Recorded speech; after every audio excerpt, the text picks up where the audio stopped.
Hello fighters and welcome back to the channel. तो अभी हम शुरू कर रहे हैं अपनी इनसाइड टेस्ट 2 का क्वेश्चन नंबर 11 से लेकर 20 तक हम डिस्कस करेंगे और 1 से लेकर 20 तक ऑलरेडी डिस्कस हम कर चुके हैं। अगर आपने वीडियो नहीं देखी है तो प्लीज़ जाइए चैनल पे और वीडियो देखिए, आपको टेस्ट नंबर 1 भी दिख जाएगा, उसके भी पूरा डिस्कशन हो चुका है। तो चलिए अब आगे बढ़ते हैं।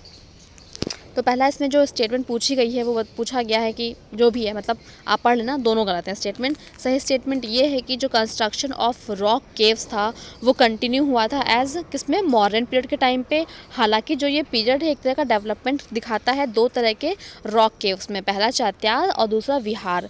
ठीक है जी। जो विहार है वो एक तरह से रेसिडेंशियल हॉल था बुद्धिस्ट और जैन मॉन्क्स के लिए और डेवलप हुआ था during the time of Mauryan empire. वहीं जो चैत्यास थे वो हॉल थे जो कि डेवलप हुए थे इसी टाइम पे। चैत्यास जो है वो मेनली किसके जो थे वो एक तरह से चैम्बर थे जिसमें फ्लैट रूफ हुआ करती थी और इसको यूज़ किया जाता था as a prayer hall. Next question में पूछा गया है नागार्जुन सागर सरायसीलम टाइगर रिजर्व के बारे में। तो ये जो रिजर्व है ये स्प्रेड है over the region of Andhra Pradesh and Telangana only. जो कृष्णा रिवर है वो कट करती है अपना बेसिन इस रिजर्व से। आगे बढ़ते हैं। नेक्स्ट क्वेश्चन पूछा गया है इंडियन सिनेमा के बारे में। तो जो सारी फिल्म्स हैं जो कि डब्ड होती हैं किसी एक लैंग्वेज से दूसरी लैंग्वेज में, उनको भी एक तरह से फ्रेश फिल्म सर्टिफिकेट लेने की ज़रूरत होती है। ठीक है जी। अगर पहले जो टॉकिंग फिल्म थी वो थी आलम आरा, जो कि प्रोड्यूस की गई थी इम्पीरियल फिल्म कंपनी के द्वारा और डायरेक्ट की गई थी अरदेसी ईरानी के द्वारा। ये एक तरह से स्क्रीन्ड था मजेस्टिक सिनेमा इन बॉम्बे जो कि 1931 में हुआ था। ऑल तो जो सर्टिफिकेशन है फिल्म्स का वो एक तरह से सब्जेक्ट है सेंट्रल गवर्नमेंट के अंदर, और साथ जो इसका इन्फोर्समेंट सेंसरशिप का जो इन्फोर्समेंट होता है वो इसके रिस्पेक्टिव डोमेन में ही आता है जो कि स्टेट का होता है। नेक्स्ट बढ़ते हैं नेक्स्ट क्वेश्चन की तरफ। ये क्या था भाई, अच्छा ये पूरा का पूरा आपको क्रोनोलॉजी में अरेंज करना है। तो इसको ऑप्शन नंबर सी, मतलब सबसे पहले आपका दुर्गा टेम्पल आईहोल में, फिर आएगा आपका विरूपाक्षा टेम्पल और फिर आएगा लक्ष्मणा टेम्पल खजुराहो और लास्ट में आएगा आपका क्या, अनंता वासुदेवा टेम्पल भुवनेश्वर।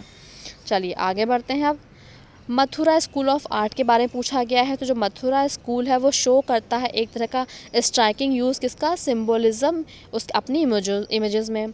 जो स्कल्पचर्स हैं मथुरा स्कूल के वो बनाए गए हैं स्पॉटेड रेड स्टोन का यूज़ करके।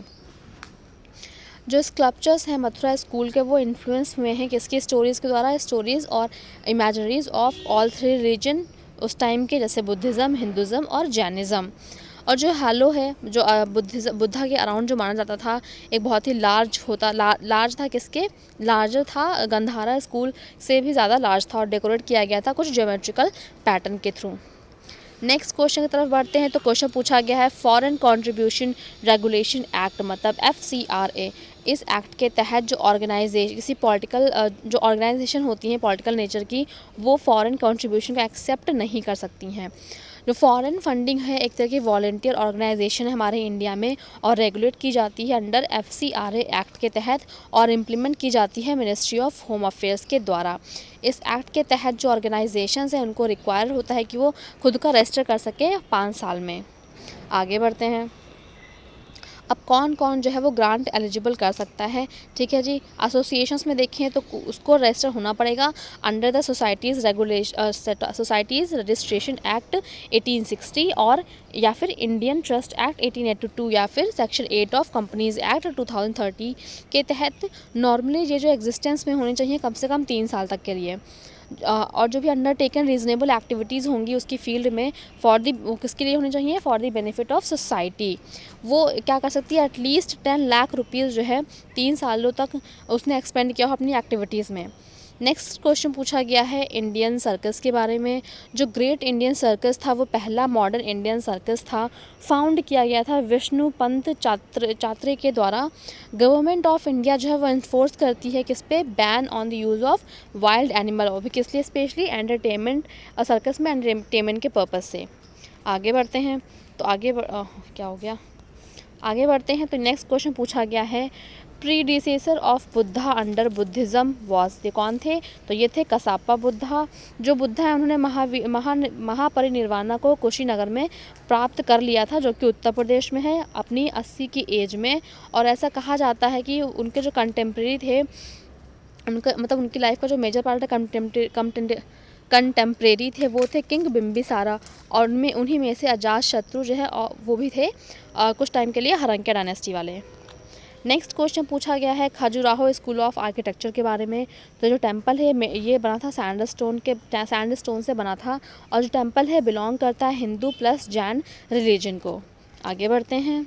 जो सेंट्रल पार्ट है इंडिया का, जहाँ पे चंदेला ने रूल किया था और डेवलप किया था एक अलग ही तरह का टेम्पल स्टाइल, जहाँ पे उन्होंने स्टार्ट किया था खुद का बनाना, जिसको हम खजुराहो स्कूल या फिर चंदेल स्कूल के नाम से भी जानते हैं। देखते हैं इसके फीचर्स क्या हैं। इनका जो इंटीरियर और एक्सटीरियर वॉल थी वो दोनों ही बहुत ही अच्छे से डेकोरेट की गई थी कार्विंग के साथ। जो स्कल्पचर्स थे वो जनरली इरोटिक थे, अपनी जो भी उनके थीम्स में उसमें से, और ये अपनी इंस्पिरेशन लाते थे वत्स्यायनाज के कामा सूत्रा से। जो टेम्पल है वो बनाए गए थे सैंडस्टोन से, और जो टेम्पल है उनके पास 3 चैम्बर्स होते थे, गर्भगृह, मंडपा, अर्धमंडपा। कुछ टेम्पल्स के जो हैं वो बहुत ही वेस्टिबुलर एंट्रेंस के साथ भी थे, जो कि गर्भगृह, जिसको हम अंतराला के नाम से भी जानते हैं।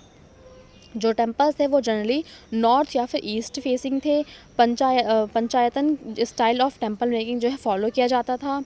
इवन कुछ जो सब्सिडियरी श्राइन्स थी वो रेखा प्रसाद सिखराज में भी दिखने को मिलता है वहाँ पे, और ये जो क्रिएट करता है एक तरह का impression of a mountain range. जो टेम्पल है वो बिल्ड किया गया था रिलेटिवली हाई प्लेटफॉर्म पे, और ये बिलोंग करता था हिंदू प्लस जैन रीजन दोनों को ही। राफेल फाइटर जेट के बारे में पूछा गया है। तो जो इसके पास जो स्कैल्प है इसके पास, और ये air to ground cruise missile है जिसकी रेंज 300 किलोमीटर है। एयरक्राफ्ट जो है फिटेड किया गया है एक on board oxygen generation system के साथ। चलिए अब आगे बढ़ते हैं। तो आगे क्वेश्चन पूछा गया है नेक्स्ट क्या, पुटुल नाच के बारे में। जो पुटुल नाच है बेसिकली ये एक तरह का ट्रेडिशनल रॉड पपेट डांस है बंगाल, उड़ीसा, असम रीजन का, और ये परफॉर्म किया जाता है कंपनीड बाय म्यूज़िकल ट्रूप्स। हाईलाइट कर देती हूँ मैं, ये रहा। अब ठीक है, हाँ आगे बढ़ते हैं। ठीक है जी, तो ये जो जनरली है इसमें 3 जॉइंट्स होते हैं, नेक पे, ठीक है, और शोल्डर्स पे। ठीक, अब आगे बढ़ते हैं नेक्स्ट क्वेश्चन की तरफ। नेक्स्ट पूछा गया है कौन से सबसेक्ट हैं अंडर बुद्धिज़्म। तो ऑप्शन है इसका सारे के सारे ही, ठीक है, सारे ऑप्शन जो आपके सही हैं। महिकसापा, गोकुलिका, हेमावतिका और सिद्धार्थका। ठीक है जी, चलिए अब आगे बढ़ते हैं। नेक्स्ट है वेसारा स्कूल ऑफ आर्किटेक्चर के बारे में। वेसारा स्कूल ऑफ आर्किटेक्चर, इसमें ऑप्शन नंबर डी, मतलब तीनों ही ऑप्शन सही हैं। ये इसमें क्या है, कंबाइंड फीचर है बोथ नगारा स्कूल और द्राविड़ स्कूल का।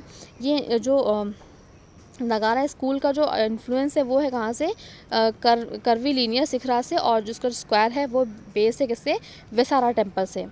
और जो द्राविड़ा स्टाइल का जो इन्फ्लुएंस है वो कहाँ देखा जा सकता है, इंट्रिंसिव कार्विंग ऑफ स्कल्पचर्स, जो कि डिज़ाइन है कहाँ पे, विमाना और स्टेप और terrace shikhara of Vesara temple में। आई थिंक आज के लिए इतना रखते हैं। अब आपसे मिलते हैं नेक्स्ट वीडियो में, तब तक के लिए bye bye and thank you.